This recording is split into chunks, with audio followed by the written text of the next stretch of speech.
PBS station. From viewers like you, thank you. An estimated 250,000 Egyptians flooded back into central Cairo today, injecting new energy into the 2-week-old protests. The huge demonstration came hours after newly named Vice President Omar Suleiman announced new committees to oversee constitutional changes and presidential term limits. We begin our coverage with this report from Lindsay Hilsum of Independent Television News. The crush was intense. It was almost impossible to move. The military were passive as tens of thousands of people streamed into Tahrir Square, ignoring the vice president's announcement that a timetable for the transition of power had been laid out, determined to keep on demonstrating. The government was clearly hoping that the momentum would have gone out of these protests, but the crowd here today is as big as any we've seen. The people I've been speaking to say they feel secure to come to the square at the moment because there's been no violence for the past couple of days. So that leaves the regime with a dilemma: to crack down again or let it keep on growing. Some told me it was their first visit. Only now have they plucked up the courage. This is my first day, coming. It's Why really did you decide to come for the first time? Why not before? because before I heard it was chaos and a lot of people were getting hit and stuff, but today I actually went to express my feelings and everything. I was not sure that I am able to come. I was somehow afraid, but I feel it's great and it's very secure. Many were hoping for an appearance by Wael Khonim, a Google executive and Facebook protest organizer. Last night he made an emotional appearance on TV after being released from 12 days in prison. The interviewer showed him photographs of some who were killed in the protests. He was overwhelmed. In prison, he had no idea of the size of the movement sparked by a Facebook page that he started, nor the violence of the attempt to put it down.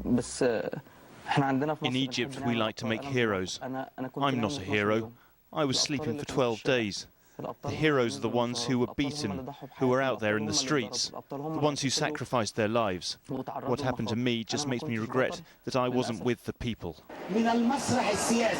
As a cacophony of diverse voices sounds through the square, some are touting Mr. Khonim as a potential leader of this diffuse crowd. We need a symbol that everyone agrees on. We need a consensus. So he's honest, he's very representative, he is very well educated. He's a very brave man. I saw him today on the TV and I saw how he believes in this country and how he loves his country. The leader they still haven't managed to bring down, President Mubarak, was shown meeting the foreign minister of the United Arab Emirates. His vice president left to reassure the country that there'll be no more state violence. Mr. President has stressed that Egypt's youth deserve the country's appreciation. He ordered a refrain from prosecuting, cracking down, or confiscating their right of thought and expression. In the late afternoon, Wael Khonim finally entered the square to a tumultuous welcome. He said the people wouldn't leave until the government stepped down. Yesterday, he was shocked to see the power of what he helped start. Today, he may be asking, where will it end? Thousands of people also demonstrated today in several other Egyptian cities. In Cairo, the enormous crowd in Tahrir Square lingered long after sundown. The site was still packed as midnight approached. Now to Margaret Warner's report from Cairo. She sat down with Caltech professor Ahmed Zewail. He's an Egyptian-American Nobel Prize-winning chemist and one of several unofficial mediators between the Egyptian government and the young Tahrir Square organizers. Dr. Zewail, thank you for joining us. It's a pleasure. Now here we sit Tuesday, 2 weeks since these demonstrations started. You've got the protesters in the square, you've got the government holding these other meetings, you're kind of shuttling between them. Is this negotiation for real? Well, I guess your first question is a good one because my level of optimism, by nature I'm an optimist, but my level of optimism has been going up and down and up and down. It seems to me that it's very clear that the young people are demanding a major change. They are not really talking about superficial or cosmetics. Therefore, the business as usual is just simply not accepted to them. What they really want to see is a new Egypt. Now, at least publicly, the protesters in the square are saying Mubarak must go now, period. And then they have a laundry list. The government is saying, no, Mubarak and Suleiman are going to run this transition till the elections. Are both sides being inflexible here? Well, I think the reason the youth say that for President Mubarak to depart now is because there is a mistrust with the system. What they don't want to see is the same status quo, sugared in certain ways in order to make it appear very good. So from my point of view, what I'm trying to, my role here is to say also to the government, there should be an immediate action and real action. If we have a substantial action coming in, maybe these young people then will listen to the people that they trust. But I don't think you can do it as a tranquilizer. Really, the response from the government should be immediate and very clear.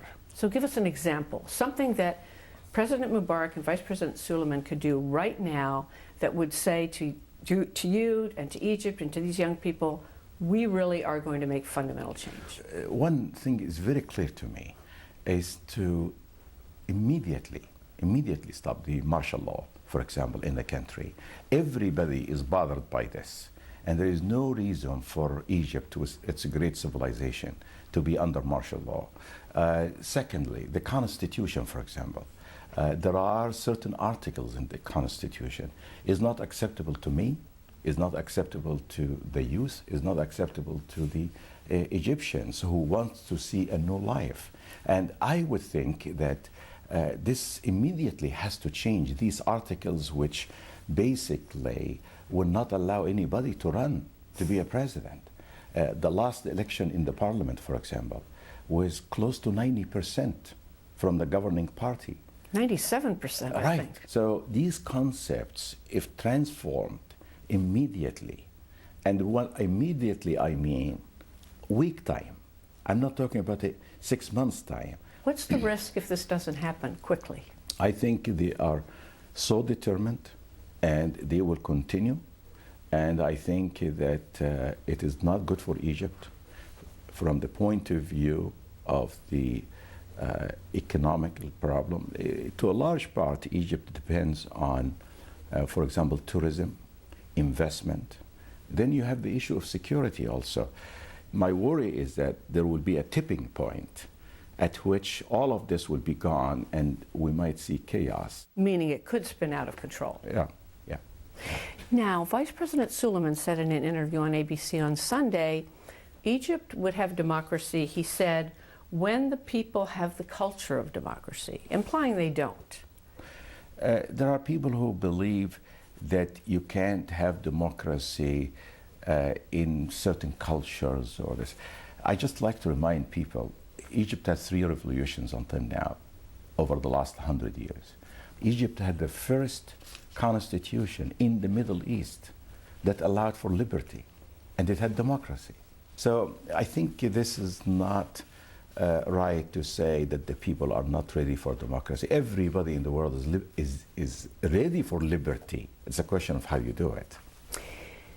Now, the government has taken certain steps.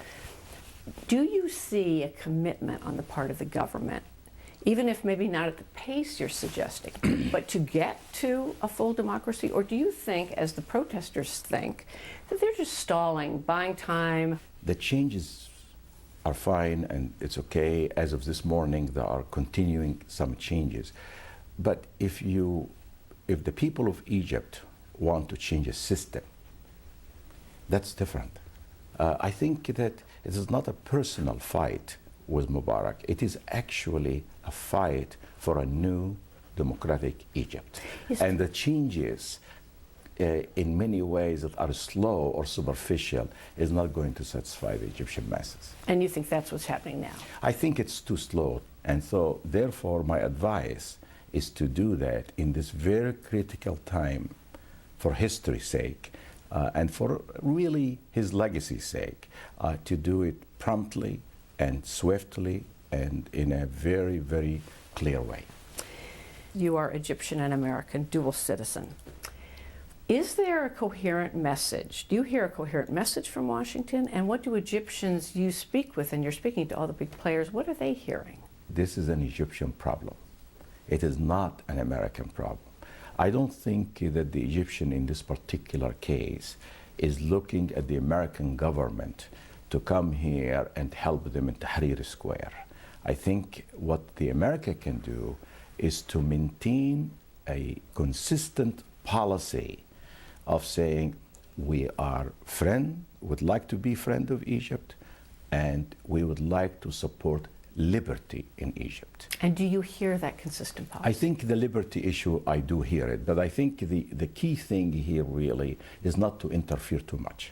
As you know, the big concern in many quarters in the United States is that if Egypt has a fully open system, that the Muslim Brotherhood, an Islamist group, will in fact gain all kinds of power here.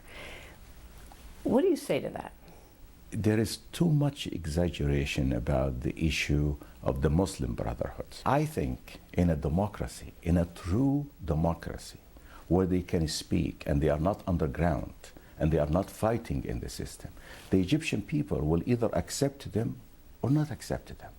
If they are really in a country that follows the rule of law, then I don't believe we will have a problem, including elections, including the parliament, and so on. So you think there's nothing to fear? No.